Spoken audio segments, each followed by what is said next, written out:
Bueno, ahí está, ahora sí, me dice la productora, la señora Lali, que ya la tenemos en línea, a quien hemos invitado. Para ahora se trata de la diputada nacional, presidenta del Bloque Innovación Federal, la doctora Pamela Caletti. Pamela, ¿cómo te va? ¿Cómo estás?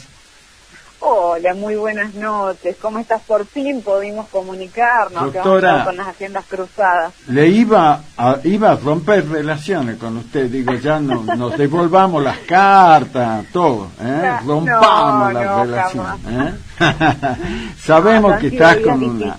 Este fin de año, viste, el Congreso está tratando de sacar todo lo que no pudimos sacar durante el año. No, sí sabíamos que tenías una agenda muy apretada, así que lo entendemos, por supuesto, y te agradecemos que siempre te hagas un tiempito para charlar con nosotros. Vos sabés que a nosotros en particular, pero a la audiencia sobre todo, bueno, le gusta escucharte porque tenés una manera de comunicar que es muy accesible para todos.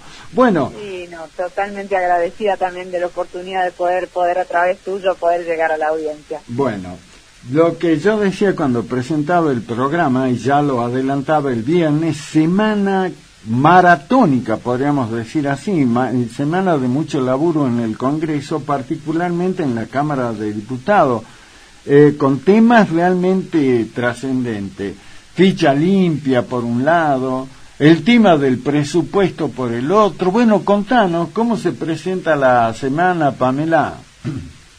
Bueno, la verdad que con mucha incertidumbre. Yo estoy viajando, a primera hora a Buenos Aires, porque mañana tenemos sesión, pero también por otro lado no vemos que se destrabe el tema del presupuesto, lo cual nos preocupa mucho, porque si no se destraba el proyecto, la ley de presupuesto, significa que 2025 vamos a estar con un presupuesto de 2023 elaborado en 2022.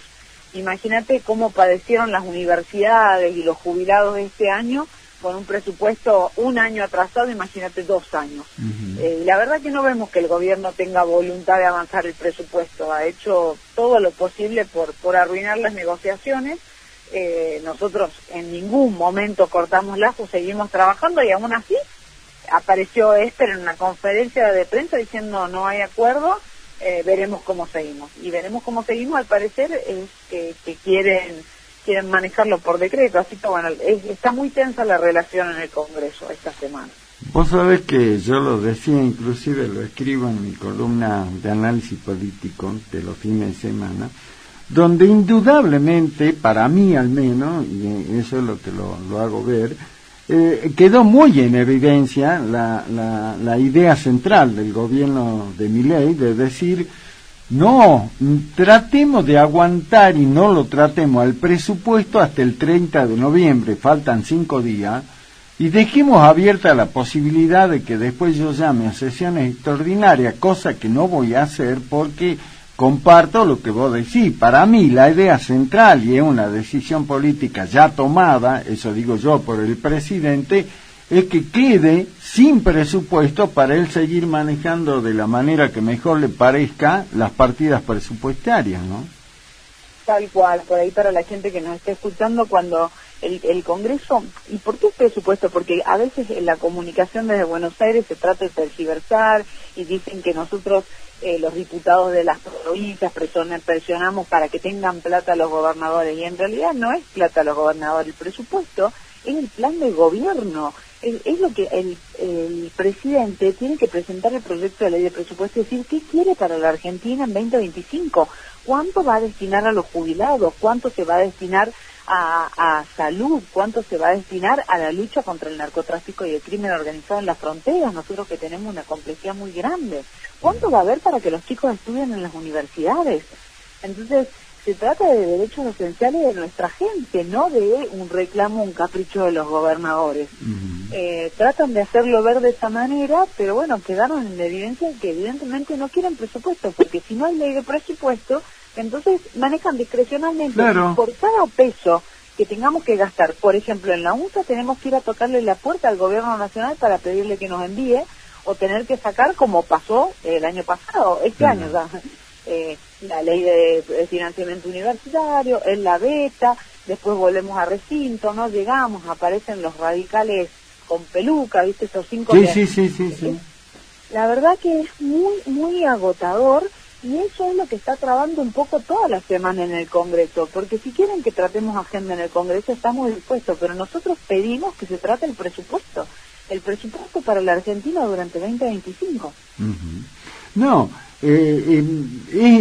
yo veo, porque Esper, lamentablemente lo que menos tiene son formas, ¿no? Aparte es torpe, exhibe, ¿no? De una manera gestual qué es lo que quiere hacer, y lo escuchaba el fin de semana en una entrevista que le hacían, y vuelve a cargar, porque dice, no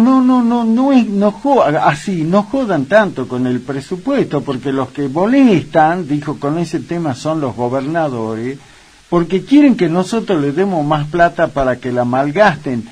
Fíjate vos, con la osadía, con la falta de respeto, para mí que este diputado se refiere a los gobernadores y también a los intendentes, Pamela, que les dice que son gastadores seriales. Totalmente, totalmente. A ver, la salud, todos los hospitales públicos, la educación primaria y secundaria y la seguridad dependen de los gobiernos provinciales. El transporte público de pasajeros depende de los gobiernos provinciales, son cuestiones esenciales. Entonces, ¿cómo pretenden que se haga cargo las provincias si no cumplimos con la Constitución, que establece que todos los argentinos contribuimos con nuestros impuestos y tenemos que establecer cómo se distribuye en una ley de presupuesto? La verdad que es muy desgastante, porque juegan a pensar, ¿no? A insultar, a agraviar, esperando que, no sé, que uno se enoje y renuncie. Pero bueno, muy lejos de eso, tenemos una responsabilidad institucional con nuestra gente, y por eso nosotros seguimos pidiendo el tratamiento de la agenda del presupuesto para 2025. Queremos saber cuál es su plan de gobierno, más allá del ajuste. ¿Qué quieren para los argentinos en 2025? ¿Qué va a pasar con los jubilados? ¿Van a tener que soportar los trabajadores, las universidades? La verdad que esperamos esta semana, estoy viajando a Buenos Aires, y en función también de esta cuestión habrá las otras sesiones que tenemos previstas, que nosotros queremos participar. Por ejemplo, en Ficha Limpia. Yo soy autora de un proyecto de Ficha Limpia mucho más amplio que se está debatiendo. Esa es otra cuestión. El proyecto que está actualmente lo que busca es que no puedan ser candidatos las personas que tengan doble condena por delitos de corrupción. Ahora, ¿por qué el funcionario corrupto no puede ser candidato, pero sí el empresario que paga la coima, el que lava dinero, el que financia campañas espurias? Entonces pareciera ser que, si esto no es persecución política, entonces ¿qué es? Discutamos Ficha Limpia, pero con institucionalidad en la Argentina. Cuando vos decís Ficha Limpia, estás diciendo qué condiciones querés que tenga una persona, sea cual fuera, para representar la voz del pueblo, para representar al pueblo, que le va a dar su confianza en el voto. Entonces, bueno, no tiene que tener doble condena en delitos de corrupción como un funcionario público, de acuerdo. Ahora, el funcionario que financia campañas espurias, sí. Una persona condenada por corrupción de menores, no hablamos de corrupción de dinero, corrupción de menores, como nos pasó a un intendente en Salta, ¿sí puede ser candidato? Bueno. Un agresor sexual, ¿puede ser candidato? Con este proyecto sí, yo no estoy de acuerdo. Entonces, lejos y acá hay una agenda cerrada que una semana antes condenan a la principal dirigente política de la oposición y salen con este proyecto reducido a establecer que no pueden ser candidatos determinadas personas condenadas por determinados delitos económicos. Y los otros delitos, la corrupción de menores, por ejemplo, nosotros lo tuvimos muy cerca, vos le das recordado. Pero por supuesto, lamentablemente fuimos noticia nacional en ese momento, Pamela. Ahora, no puedo entender por qué no quieren incluirlo. ¿Por qué es grave que una persona sea corrupta en términos económicos y no, por ejemplo, este tipo de delitos aberrantes? Si estamos discutiendo en serio Ficha Limpia como las condiciones que tiene que tener una persona para ejercer un cargo público. Si dicen que es eso lo que están haciendo y no persecución política, entonces ¿por qué no discutimos en serio qué condiciones? ¿Por qué no incluyen, por ejemplo, los delitos de lavado de dinero? Porque si nadie le paga a un funcionario corrupto y al revés, lo denuncian, también se termina la corrupción. Hay un funcionario que cobra, pero hay un empresario que paga. Pero que por en vez de supuesto, denunciar, paga y se beneficia. Si no existe uno, no existe el otro. No pueden existir si no están los dos. Pero eso es obvio. Ahora, lo escuché a Franco, el ministro del Interior, hace rato antes del programa, capaz que vos también, asegurando que el jueves se va a debatir el tema de ficha limpia en la Cámara de Diputados, al menos en la comisión. Pero ahí está lo que vos acabas de decir. ¿Cómo se hace para introducir estos temas? En su proyecto o nada. Entonces, si van a escucharnos a nosotros o nos van a convencer de lo contrario, bueno, ¿por qué solamente esos delitos? Nosotros no es que decimos ficha limpia, no. Nosotros decimos ficha limpia para la Argentina de verdad. Discutamos institucionalidad, discutamos qué condiciones tienen que tener las personas para postularse a un cargo público y representar al pueblo argentino. Entonces, si es así, ¿por qué excluye los otros delitos? No lo pueden explicar.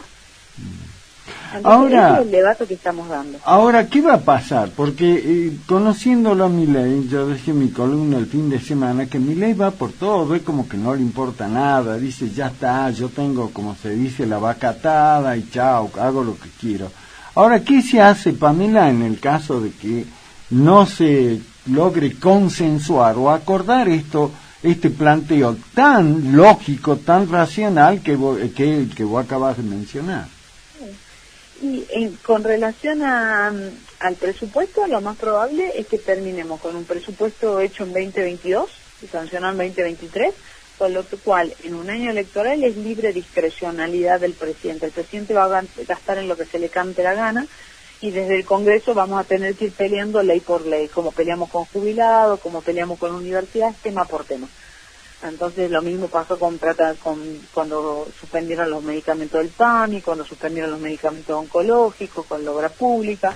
Entonces va a ser un desgaste muy grande. Y con ficha limpia es incierto, porque ese debate se va a dar previo a recinto. Entonces ellos quieren decir, nosotros la vez pasada que no bajamos a recinto, no bajamos porque no estábamos de acuerdo. Primero, yo lo dije, no somos su pibe, nosotros teníamos una agenda acordada. Martes dictaminamos presupuesto, miércoles ficha limpia, jueves sesión de presupuesto. Resulta que aparece y por la tele nos enteramos con Esther que los salteños no vamos a saber cuánto va a destinar el gobierno nacional, por ejemplo, a luchar contra el narcotráfico en las fronteras, para la Policía Federal, cuánto se le va a dar a la Justicia Federal justamente para combatir este tipo de delitos, cuánto va a tener la Universidad Nacional de Salta, porque no hay presupuesto. Entonces le dijimos, no pueden pretender que vengan, siéntense, párense, vengan, vayan. No, nosotros tenemos una agenda acordada y la cumplimos. Y con motivo de eso, la verdad que toda la agenda de la semana pasada se cayó. Hay que ver esta semana qué es lo que va a pasar. Esperamos que sean más responsables y que entiendan que no es un capricho de los gobernadores. La gente vive en las provincias, vive en los municipios. Entonces, y cuando pedimos presupuesto, la gran mayoría del presupuesto se lo lleva salud, seguridad y educación. Por supuesto. Bueno, esperemos a ver qué es lo que sucede, porque también está, más allá del tema ficha limpia, está todo lo que tiene que ver ya con el proceso electoral en sí, que si bien falta bastante en el plano nacional, no así en el local, pero bueno, hay que ver también que queden establecidas algunas cosas, que queden claras, algunas cosas que están hoy en la ley electoral, pero de las que se habló que se modificarían. Sobre ese tema tampoco loco, ¿no? Se habla porque mucho, ¿no? Claro, llaman extraordinaria para modificar la ley de las PASO y el tema electoral, pero nos llaman a extraordinarias para presupuesto, para ver cuánto vamos a gastar en salud, seguridad, en educación para nuestra gente. Vuelvo a decirte, Pamela, según mi mirada humilde de este periodista político del perdido en el norte, yo creo que eso a Milei no le interesa. No le interesa el tema presupuesto. No le interesa porque él quiere tener la arbitrariedad del manejo de los fondos. Claro, pero es lo que he hecho ahora. Jugar al látigo y a la billetera.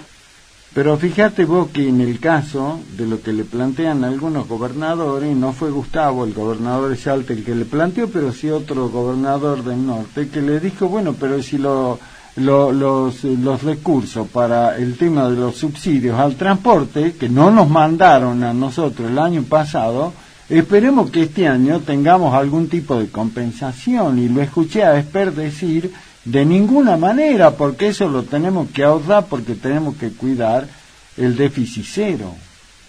Bueno, qué bueno que lo decís, porque fíjate, el subsidio de transporte de combustible, ¿no? En el interior. En 2024 le mandaron 0 a todas las provincias. Sin embargo, sí pagaron el transporte subte, trenes y colectivos para Cava, para Ciudad de Buenos Aires. Para el AMBA. Exacto, es un lunar en la Argentina. Ahora, el subsidio, hay un impuesto que es el ICL, que es el impuesto al combustible. Cada vez que cualquiera de nosotros carga combustible, hay uno de los impuestos que un porcentaje va justamente al fondo de transporte. Ahora, todos los argentinos durante 2024 pagamos ese ICL y no nos llegó nada a las provincias, 0, se lo quedó todo AMBA. Entonces, por decisión de este presidente. Entonces lo que queremos plantear es no le cobren a los argentinos más caro el combustible, porque el porcentaje de ese combustible por ley debería ir a las provincias, justamente a subsidiar el transporte público de pasajeros. Está previsto que aquellos que podemos cargar nafta o que todos los argentinos que cargan nafta en el país podamos, a través de un impuesto en el combustible, ayudar a reducir el costo del transporte a través de un subsidio, el transporte público. Ese impuesto lo pagamos los argentinos. Claro. Lo cobró el Estado Nacional, exacto, pero a nuestra gente no llegó. Y se quedó con la plata el Estado Nacional y después dicen, y se le ocurre a los gobernadores que les vamos a mandar esa plata tiene que quedar acá porque si no comprometemos el déficit cero. Totalmente. Qué increíble. Entonces, y después dicen que hagan el ajuste a los gobernadores, ya hicimos nosotros el ajuste, cuando el ajuste lo hicieron con la plata justamente de las pero por supuesto. Entonces, esa es la situación, la verdad, la molestia que tenemos en el Congreso, y bueno, nosotros seguimos peleando por lo que nos corresponde. Como te digo, si no debería ser más barato el combustible en la Argentina, ¿por qué toda la Argentina le tiene que subsidiar el transporte solo al AMBA? Exacto. Todos los argentinos. Entonces, eso es algo, 2 billones de pesos, 2.000 millones de pesos estaban previstos en este presupuesto solo para el AMBA. También pusimos el grito en el cielo. 0 para el interior, 2.000 millones para el AMBA. ¿De dónde viene la plata? Del ICL, el impuesto al combustible que pagamos todos los argentinos, desde La Quiaca a Tierra del Fuego. Pamela, es lo que pasó en la historia de este país, ¿no? Siempre el interior estuvo bancando lo que fue el puerto en su momento, ¿no? Y parece que la historia sigue siendo igual. Totalmente. Lamentablemente. Quedamos en 1810. Sí, señora. Pero bueno, tenemos, la verdad, que un gobernador que se ha puesto al frente de esta batalla, y aun cuando sea muy ingrata, porque nos pasó con universidades, con jubilados, que a pesar de hacer el esfuerzo fue vetada, nosotros vamos a seguir dando batalla porque entendemos que es nuestra responsabilidad con nuestra gente. Exacto. Nosotros tenemos la obligación de llevar la voz de los salteños al Congreso de la Nación, y eso es lo que intento hacer cada día en el Congreso. Diputada Pamela Caretti, como siempre un gusto, por supuesto, te agradezco en serio tu tiempo, sé que has estado bastante atareada y la idea será que cuando, no sé, bueno, tenemos esto el jueves y demás, veamos cuando tengamos chance volvamos a reencontrarnos. Totalmente. Para que nos hagas un balance de lo que pasó esta semana, ¿sí? Siempre es un placer conversar con vos y a través tuyo con nuestra audiencia que nos escucha. Te mando un beso, querida, muy atenta, muy atenta. Un abrazo.